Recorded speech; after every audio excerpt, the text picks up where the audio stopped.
దేవుని ఘనమైన నామమునకు స్తోత్రములు, వీరి విశ్వాసమునకు వందనాలు. సో ఇప్పుడు వాక్యాన్ని చదువుదామండి.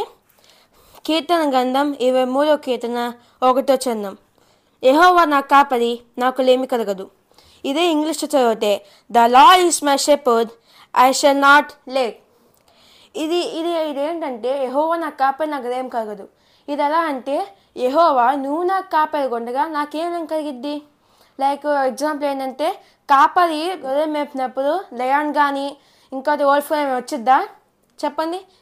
ఏం రాదు కదా.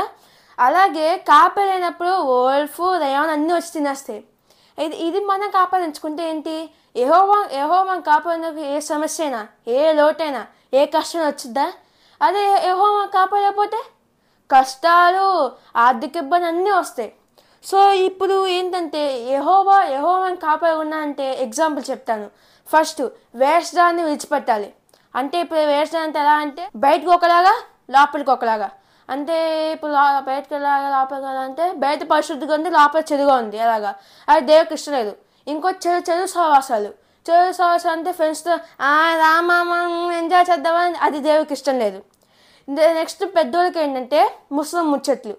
లైక్ ఇప్పుడు ఎలా అంటే కొంచెం సమయం దొరికింది, ముస్లిం ముచ్చట్లు, బిగ్ బాస్, ఇంకా సీరియల్స్ అవి ఉన్నాయి కదా, అవి చూస్తారు. అదే కొంచెం దేవుడికి అవకాశం ఇచ్చి దేవుడికి కొంచెం మాట్లాడుకొని స్టూలు చెప్పుకొని ప్లాన్ చేసుకుంటే దేవుడు మంచి కార్యం చేస్తారు కదండి. చెప్పండి, దేవుడు మంచి కార్యం చేస్తారు కదా. అలాగా దేవుని పక్షం ఉంటేవి. దేవుని పక్షం ఎప్పుడు సమస్యలు వస్తే ఫస్ట్ ఆర్థికమైన సమస్య, ఆరోగ్యమైన సమస్య, ఇంకా అన్ని సమస్యలు. జనాలకి ఒక సమస్య అంటే ఉండదు, అన్ని సమస్యలు ఉంటాయి. అయితే దేవుడు అంటున్నారు అన్ని సమస్యల నుంచి నేను జయం కలిగిస్తాను. నేను జయం కలిగిస్తాను అంటే ఇప్పుడు ఎలా అంటే కష్టాలు ఉన్నాయి.